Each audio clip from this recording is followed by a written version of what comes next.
Howdy, this is Ethelred, the worst Civ player on YouTube. Let's play Civ and lose. Now, I did lose the last series. I was playing Arabia. I was fighting a war with the Zulus early on in the game when the Ottomans, who had been my friend, backstabbed me and I lost. So, this is Let's Lose Civ for a reason. I've never won an Emperor game. I'm going to try my damnedest to win this one. I learned a lot in the last game. I learned a lot about Let's Plays, and I also learned a lot about Civ. I actually feel that I learned more in one series, one Let's Play series of Civilization than I did in all the hundreds of hours that I'd put into this game prior. So I feel I've got a pretty good chance at this game. Now, I'm going to do things a little differently here. I'm going to make a lot of different choices in the mechanics of the game, but I'm also going to share some tidbits of history. The reason why I keep coming back to this game is because I'm kind of a history nerd. I'm not, I didn't get a degree in history, but I enjoy reading the occasional history book, and I enjoy the history of Babylon. So I've picked Babylon so I can share with you as we play through the 7,000 years of history. I can share a couple of historical tidbits which you may find interesting. So I'm Babylon. I'm on a huge Pangea Plus map. The difficulty level is Emperor, which I mentioned earlier. I've never beat Emperor. The pace is epic. All the other defaults are set. All the victory types are enabled. Let's get started. Now, I'm going to skip through the narration. We're going to talk about the unique unit, the unique building, the unique ability, and the general strategy. The unique unit, the Bowmen, I don't know what connection that has to Babylon. Honestly, if you do know, please comment, let me know, because I'd be interested in finding out. The walls of Babylon. This makes sense. Fantastic walls in game. In history, they were supposedly indomitable. No one was able to break through them.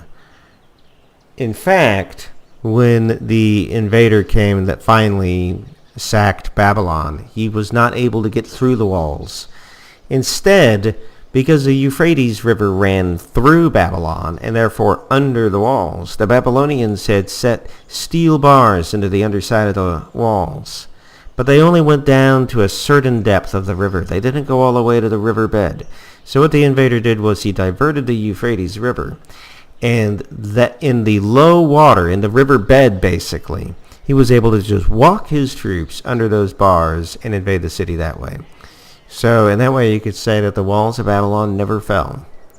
And the unique ability of the Babylonians is entirely science-based. It's that when you discover writing, you get a great scientist, and then your rate of generating great scientists is improved 50% after that. And this reflects the fact that at a couple of different times in its history, the Mesopotamian Valley was home to the greatest scientific minds and cultural writers and the greatest commerce of the Middle East. So we'll talk through it a little bit, but there are a lot of examples of their scientific discoveries. But for right now, let's just take a look at the starting area here. We've got what looks like a pretty nice start. We've got sheep over to the east. Now, my general strategy here is going to be to get as large a population as possible. And use that to generate science. And once I have a significant scientific advantage over the other AIs, then I'm going to conduct a domination victory. That said, these two wheat fields are ideal. We've got silver and gold. Boy, you know what I see there is I see myself building a mint. Alright, so let's just settle on spot because I've got coast access, I've got a river here, I've got two wheat fields. There we go. And we're going to start immediately working on a scout to scout the region out. And we're going to send my warrior to see what he can see. First thing I'm going to do is beeline writing, because as I mentioned, writing is part of the special ability of the Babylonians. And that's because they invented it. I mean, I'm sure it was invented in several places. There are a couple of cradles of civilization. There's China, there's Egypt, there's the Indus Valley, there's also Mesopotamia, which is located between the Tigris and Euphrates rivers. And they invented writing in about 4000 BC, so we're already past that in game. We're at 3950 right now. It was invented under the mythological king Uruk IV. Alright, let's pick up the first ruin, which gives us 30 culture. That's not bad. That will get us started on tradition. I do plan on working through the tradition tree, and then as soon as possible moving through the rationality tree, if it's available, because we may not be in the Renaissance yet. If we aren't, then I'll put some into the honor tree. Alright, there we go. I'm going to circle around the town here with my warrior. Just 3 more turns until I've got a scout. 10,000 BC was the first signs of civilization in Mesopotamia, and what was called the Neolithic Revolution. And this valley between the Euphrates and Tigris eventually gave birth to all manners of the essential basic technologies: writing, agriculture, astronomy. We'll do a monument now. What else? Commerce, the wheel, math, etc. So that is why Babylon has the scientific advantage. Alright, so Babylon just grew. We got silver. That reminds me, I'm going to set my city to production focus, because I understand that new population, when they come onto the city, if they're working food tiles, it takes a couple of turns for them to produce the apples. I do want a food focus, because I want a large population. But if I happen to miss the new population coming on, then they can work production, and I understand that hammers just come immediately right off the tile. Maybe I'm wrong. If I am, let me know. Leave a comment. So, production focus, and I'm locked on food production.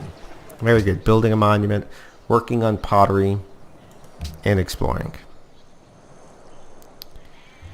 Alright, so something else I would like to do in this game is I would like to find a city-state or a civilization that does early aggression for me to be able to steal their worker at about turn 45. So it's about 30 turns from now. Now, I almost never pull this off, so I honestly wouldn't be surprised at all if I end up building my own worker, but I'm going to shoot for it because I feel it's probably optimal. Alright, 3000 is the next year when something really interesting happens. Oh good. Ruins explored by my scout up north found survivors who settled in my capital city. So that goes right with what I want, which is a large population. And I will lock this guy onto food production, silver. Okay, scout's going to go further north. Looks like I found Persia. Oh, the map revealed him. That's how I see him, but I haven't met him yet. Alright, very well. Give me just a second here as I reset something. I keep a short timer. I want to keep these videos at about 30 minutes. If I don't have a timer going, I tend to run either 20 minutes or an hour or something. You know how Civ goes, just one more turn. Alright, this warrior has done just about enough exploring. Greece. If he's in, you can bet on a couple of things. You can bet he's going to go for a diplomatic win. You can bet he's going to be expansionist. And it seems like he always snowballs out of control. And I end up dealing with him late game. A strategy I've used a couple of times is just to pummel him as much as possible. I love this. I love that Persia's in this game.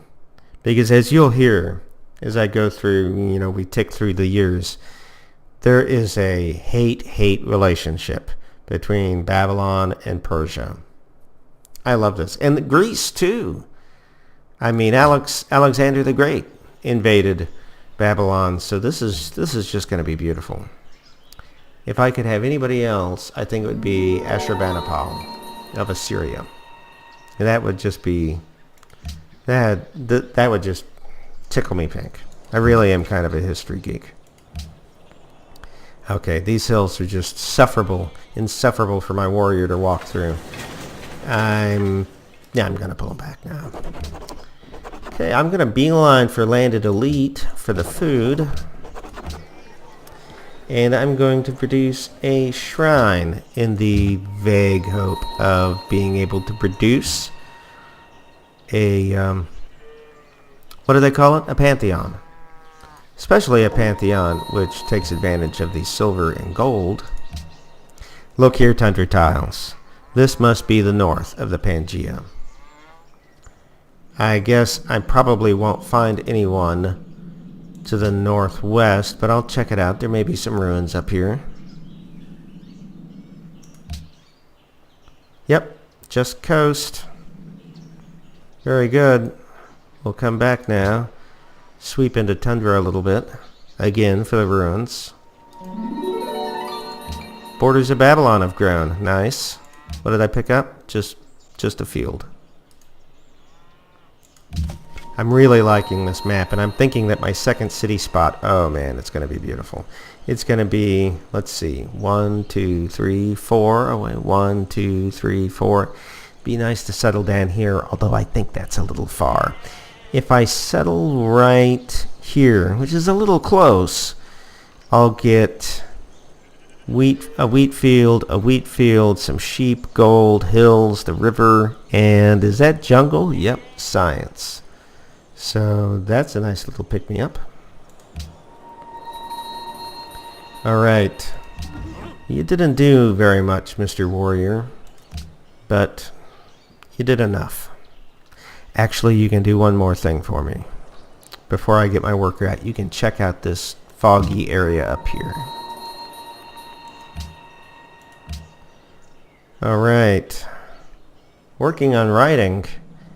That's going to be a big one. I don't know if I've already mentioned it, but when you discover writing, you get a free great scientist, which is going to be a very important turn of events indeed. So, I'm really torn at this point. I don't want to aggravate Darius. I could build a granary. Oh, a granary would be great with that wheat. I think I'm going to start working on a granary. Yeah. Yeah, I will. So, that raises the prospect of maybe, what turn is it, 27? No.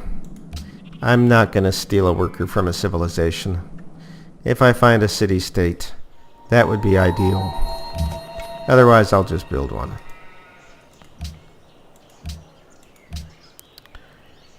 Yeah, those wheat fields, that's going to be just hunky-dory. Alright. Drill or shock. This map is kind of a mix. I'll go with drill though. And I'm going to back up. No, I can't back up because I'm back to this river. So, even if I were to back up, he'd be able to attack. But he'd attack across the river at a penalty. I'll do that. Advanced weapons. Okay, well now I'm a bowman. Okay, well... That makes me wonder now. I didn't plan on taking a worker from the Persians, but I do have my unique unit now. They also have their unique unit though, the Immortal. Not sure. I feel like that's a risky endeavor. And it would have a long-lasting effect on our relations. Okay, well, remind me when 3000 BC comes up, because that's when the next historical event that I have jotted down happens. Got writing, so now I can do the library. I could get the Great Library, and embassies can be established. So this is where I really start to come into my own. I'm going to bring this guy over here to this plains. My warrior's just going to sit on it like a hen. I don't want anything to happen to it. And I'm going to start producing some mad science now. I love these archers. Again, if someone can tell me what the connection is between these archers and Babylon, please let me know. So, construct my academy here. The advantage to building it on the plains is that this tile, I believe, should still produce an apple. It does.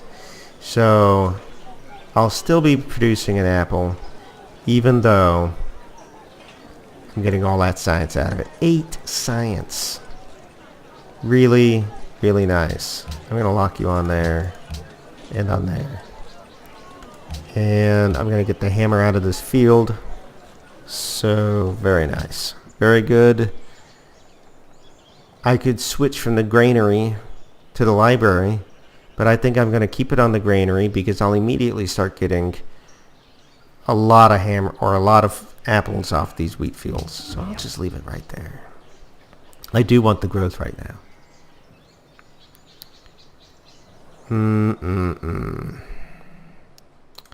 Wish I had one more unit to explore north of my city. I'm actually going to bring my scout back to do that exploration. Look, a ruins that I never picked up? That's very tempting. But no, I'm going to babysit this academy. I can just see a barbarian coming down here and taking it from me. Unit promotion. It's too bad I couldn't get the scout promotions. Come on down, though. Come on down and check it out. And when you pass by, if you see a worker, geez, that's going to be tempting. There's a worker. But you know what? The problem is that I would have to get that worker along this coastline, and they're going to be able to fire on me every turn. It's not like I can just gank it and run. I mean, I gotta gank it and then walk by their city walls, which will be firing on me, and the warrior. I don't think I can survive to get that unit out. So that's just a shame. Alright, done with archery. I think I'm going to go for masonry so I can get the walls of Babylon now. Yep.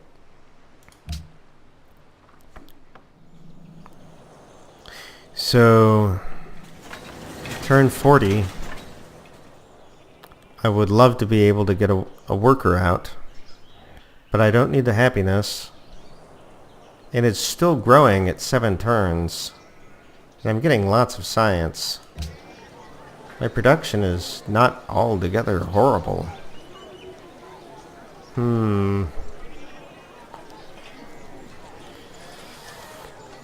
I'm very tempted to get the worker. Because... Nope, I'll get the library. I was tempted. And maybe I should have, but I'm addicted to science.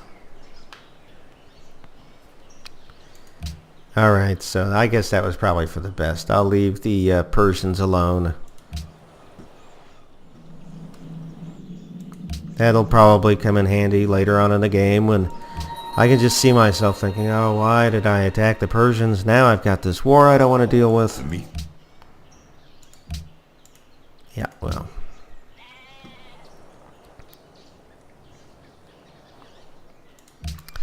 The meek shall inherit the world, but not its property rights. Alright, so 3000 BC has come and gone, and I'm sorry if I'm repeating myself. By the way, no. I'm not going to give my embassy to you. No way. Commerce was invented in 3000. The first examples of commerce are found on cuneiform tablets where they kept receipts and inventory lists. And that was here in Babylon. Well, strictly speaking, in Mesopotamia, because Babylon didn't exist as a city-state yet. All right, got a new population. Where did he go? He came over here to do hammers and gold. I would rather you do food and gold. Yep. I would rather food and gold.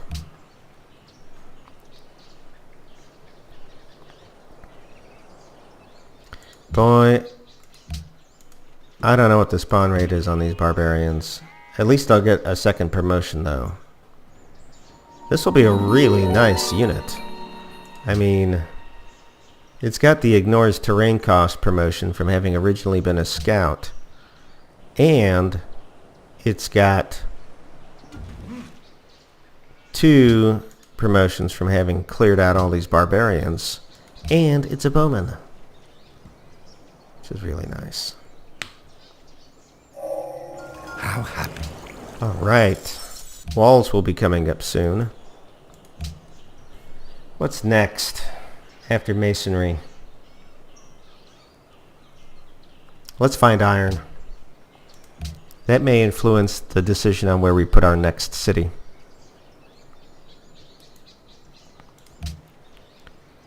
Three more turns for a library, and then I'm going to go full production to get a worker out. 2675. What else had happened by 2675? Okay, so the king list. I may have mentioned earlier that the king list, which dates back to ancient, mythological times. The early kings were all, living for hundreds of years, 10 feet tall, that kind of thing. But about 2700, they started becoming actual reasonable people. They had rules that were 30 years or 20 years, and you could kind of believe the information you were getting out of it. The first ruler that really seems to have established a name for himself is Gilgamesh of Uruk, but that's in 2600, so that's about 25 years from now. We'll get back to him. Okay, switched my capital over to production focus, and I'm going to put out a worker as fast as possible. I've found a barbarian camp to the northeast, which I've been dealing with.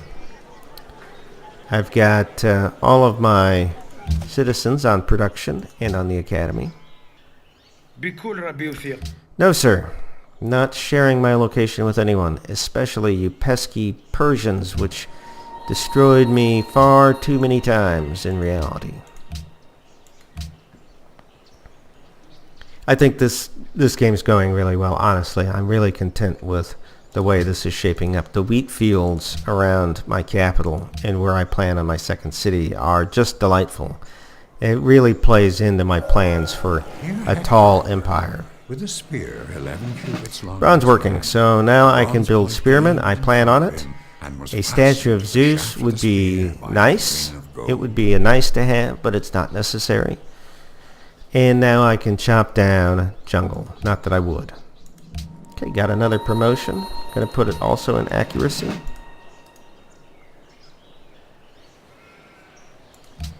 And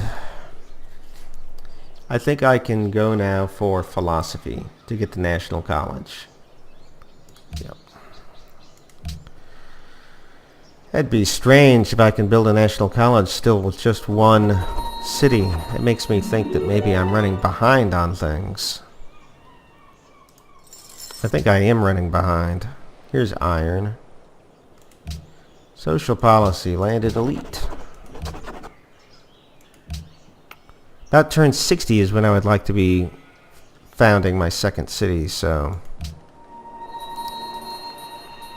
And that's not going to happen. So I am running a little late. I'll try to pump out several cities all in a row. I want to grab as many cities as I can, all boom, boom, boom. And then once I've established a bunch of cities, I won't do much more. So 2600 came and went. So in the Epic of Gilgamesh, the king of Uruk, He went to a forest and fought a giant, etc. He actually met Noah in the Epic of Gilgamesh, which was a very elderly man who had survived the Great Flood. The Great Flood's not only in the Bible, it's also in the Epic of Gilgamesh. And he went to the old man Noah to find the secret of eternal life. Uruk, the city, lasted for,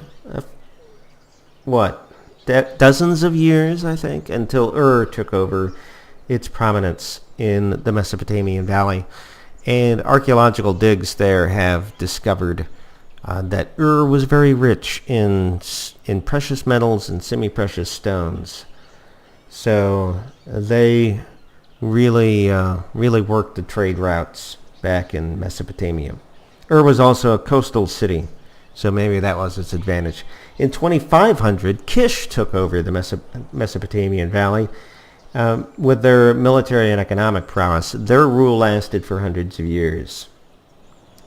So we'll talk a little bit more about Kish as the turns go on. Someone founded a pantheon, plus 30% increase in city ranged combat strength. I would like to know who that is. I will be careful with that guy. And Babylon has grown. So the new citizen going right on to production, which is basically where I want him right now. Lake Victoria. Holy mackerel. And it's right next to, the Greeks. That's too bad that it's way over there. I would dearly love to have Lake Victoria. It's not going to happen, though. So let's just get over it. All right, next turn. So Kish fell eventually and was eclipsed by the second dynasty of Uruk. These city-states, they come up and down, up and down. They fight amongst each other eternally. So Kish is eclipsed eventually by the second dynasty of Uruk. The king then in the second dynasty of Uruk was Ingshag Kush Anna, who conquered Sumer, Lagash, Kish, and all of Mesopotamia. But his descendants later on were overpowered by Uruk.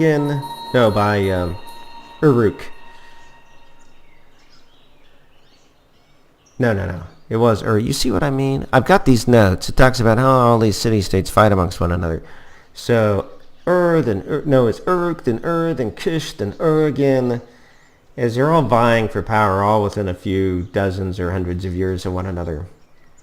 So Ur came up in the second dynasty, and then just 100 years later, there was a dynasty of Adab, and then Mary, all in rapid succession, eventually leading to the third dynasty of Kish. Okay, so there's an interesting story about the third dynasty of Kish.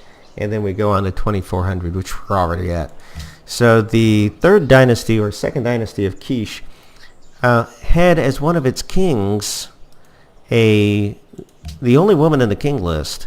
She was a tavern keeper. So an interesting little wrinkle in history there. I don't know exactly how a tavern keeping woman became king of Kish, but apparently that was the case. So if you know, I'd love to find out. All right, workers done. Let's get a settler out ASAP. Turn 66. I am running late. We're going to improve these wheat fields and keep the city focused on production for the time being. All right, so 2400, the third dynasty of Kish. So Kish again, back on the scene. All right, the revenge of the Kish. So this third dynasty of Kish lasted 100 years, and it fell to the city-state of Akshak, which had it for only a few decades. Then Kish came back. The son of the tavern keeper, a fellow by the name of Puzur-Suan, reclaimed mastery of the region and established a fourth dynasty of Kish. That takes us to 2300, so we've got a little ways. If I'm boring you with this, let me know, and I won't do it anymore. But I thought it's something to kind of fill up the time. Sometimes you have a little bit of filler. Hello. One of the most loved civs to play. I don't know about playing against them. I've never played against them. But interesting to have Poland on the map. Here they are down to the south in a bunch of jungle. Hello, Poland. Alright, so 2300. Fourth dynasty of Kish was a long one, lasting a few years. During this time, one of the Kish kings, a guy named Ur-Zababa, was said to have a cupbearer named Sargon. Now that's going to be an important piece of information. Sargon becomes a big guy in a little while. Ethiopia. Hello, Ethiopia. How are you doing today? So Sargon, if I'm right, let's see here. Let me read my notes here a little bit about Sargon. No, I don't know. I don't know where he came from. I thought I knew his ethnicity and from whence he'd come. But he was the cupbearer. And by 2250, Uruk had overthrown Kish again and dominated the region for a whopping 25 years when Sargon defeats Uruk. And he became known as Sargon the Great. He conquered all over the place. He conquered some places so badly it was said that no bird could perch above the ground. So that's a bunch of conquering. Sargon was a badass. He eventually controlled all of Sumer and parts of modern-day Iran, Anatolia, and Syria. He set up an empire called the Akkadian Empire. I got it. Yeah. So he was Akkadian. I thought I knew what his ethnicity was. They were settlers coming from outside the region, the Akkadians. They had a city which they set up, Akkad, that Sargon built as his capital city for the Akkadian Empire. So the Akkadian Empire at this point then really ruled over the Mesopotamian Empire, and it just set down the law. All this quarreling between city-states of Kish and Ur and Uruk and all of that, that was all ended under Sargon. He had the authority, and he ruled it all, a multicultural, multi-ethnic empire.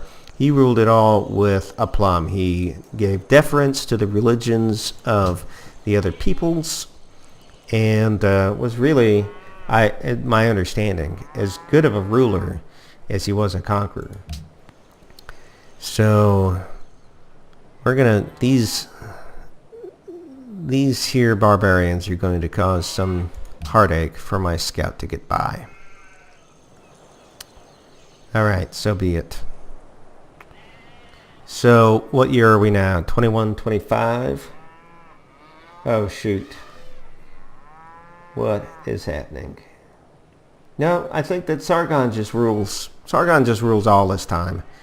So, I don't have to say anything for a little while. It's not until 2091 that I have anything else to say. So, Sargon at this point is just owning Mesopotamia under the name of the Akkadian Empire. Alright, so the worker's done here. Now, what do I want to improve next?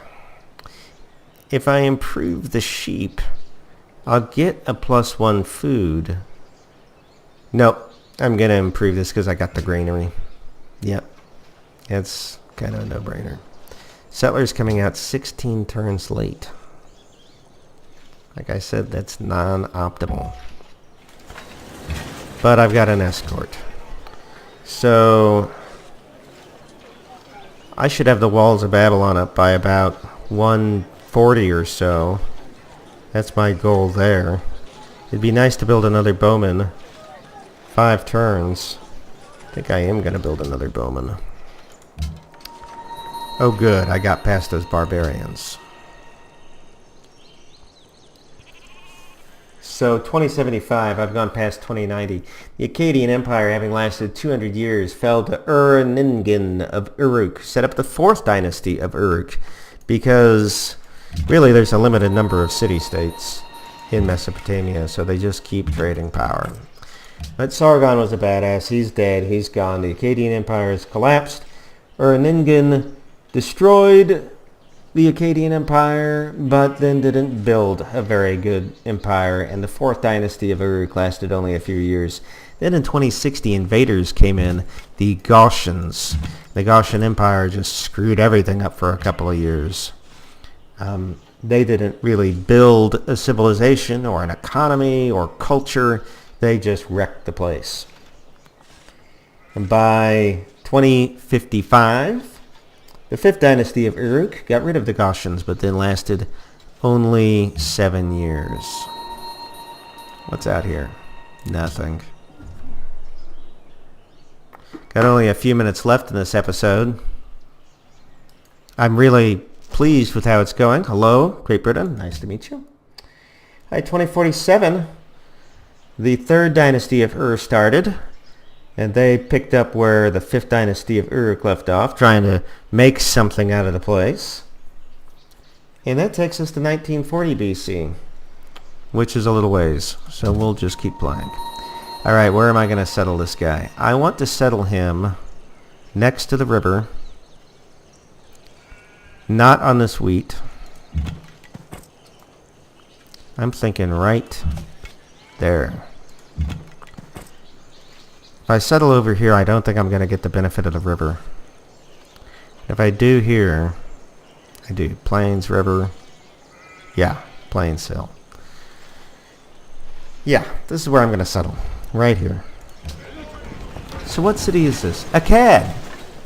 Home of the Akkadian Empire under Sargon the Great. So it's timely that we just talked about that. I'm going to also set them to production focus. And I'm going to lock that citizen onto food. This wheat tile right here to get the hammer as well. Keeping production burning on Babylon. Production down here. I'm going to go ahead and try for a shrine because there's still some chance that I could get a religion. And I would like that. But I'm going to bring my warrior back to the academy. No embassies. Having discovered about 4 or 5 different players now. There's 12 on the map. Well, 11 besides me. There's Attila. Hello. Not a bad player to have on. He's always a good person to sick on people, you know. Would you be interested? No, I don't trade embassies. I see that the Persians are expanding. 82. Should be expecting war here in a couple of dozen turns. But I've got a bowman out now. I'm going to get a second settler out. So, I think I'm going to keep this bowman. Ah, there's my alarm. Well, I think this has been a really peachy game so far. 1950, do I have anything final to say before we go? No, it's not 1940 yet. So I'm going to position my pieces for the last turn here. He's got 1 promotion. He could get another one. I'm going to send him up yonder to see if there's a barbarian encampment. I'm going to keep this bowman on my academy. And Akkad will be undefended. I'll build, though, another unit here shortly. I'm going to start gearing up for war. Alright, so, great episode, in my opinion. At least, I should say, maybe, you know, I can't speak to how I did, but the game went really well. I got a great starting position with a bunch of wheat and rivers and nice resources and explored nicely and didn't lose any. Okay, I'll stop talking. Sorry. All right, so comment. Lots of things that I'm interested in knowing about. Comment, like, share, sub. At this point, I don't have anybody subscribed. I think I've gotten 1 like in all time. It'd be really dandy if you did. I'd appreciate it. You have a great day. Goodbye.